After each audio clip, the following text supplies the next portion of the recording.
On October 19, 1991, Mary Ann Lynch went to the apartment of her friend Michelle Wendy Hopt in Carrollton, Texas, to spend the weekend. Lynch brought with her a Marlboro cigarette carton in which only 4 packs remained. She had purchased the cigarettes at Brookshire's in Corsicana, and the carton contained a stamp showing Brookshire's store on the side.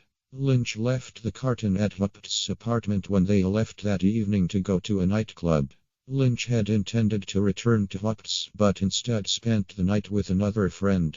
Lynch testified that when they went to the club, Hopt was wearing a gold cent dollar charm necklace which she always wore. During the evening, Hopt became ill and another friend drove her back to her apartment. When he left, he testified that Hopt locked the door behind him.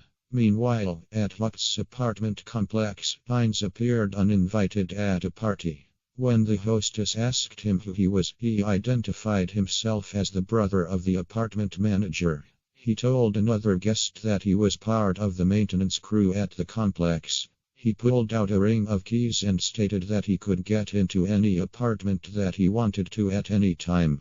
At about 6 a.m. on October 20, 1991, Hopt's next-door neighbor heard a woman screaming. He could not determine the source of the screams, but his wife called the police. 2 police officers were dispatched to the scene, but the screaming had ended before they arrived. After inspecting the premises, the officers could not determine where the screams had come from and they eventually left. 2 other residents in the apartment directly below Hopt's also heard screaming loud enough to awaken them. One of the residents testified that he also heard other loud noises that sounded like a bowling ball being dropped on Hopt's floor. He heard this noise at least 20 times. The screaming lasted for approximately 15 minutes. The resident of an adjacent downstairs apartment also heard the screaming. Just before noon that morning, she and the other residents discussed what they had heard and became concerned for Hopt.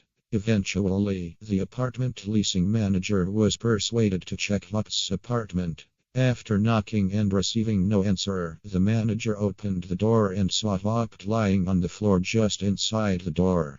A stereo cord was tightly wrapped around her neck, her face was black, and she appeared to be dead. Hopt was found dressed in only a robe and lying face up on the floor. There were puncture wounds to her chest area. The robe was stained with blood, but it had no holes to correspond with the puncture wounds to Hopt's body, indicating the robe was placed on her body after the wounds were inflicted. Further, the belt to the robe was tied tighter than a person would normally tie it against her own body. An object appearing to be an ice pick was found on the nearby couch. Hines' palm print was found inside Hopt's apartment in what appeared to be blood, and his thumbprint was found on the inside of the front door. Later that same day, Hines was found to be in possession of Hopt's gold cent dollar charm. He had blood on some of his clothing and some other objects from Hopt's apartment, including the Brookshire's cigarette carton, were found under the couch where he had been sleeping. When Hines was arrested, he had a scratch under his right eye, scratches to the left side of his neck, and a scratch on his cheek. DNA testing conducted on a blood stain found on Hines' underwear indicated that the blood was consistent with Hopt's blood. The Dallas County Chief Medical Examiner testified that the cause of Hopt's death was strangulation and puncture wounds.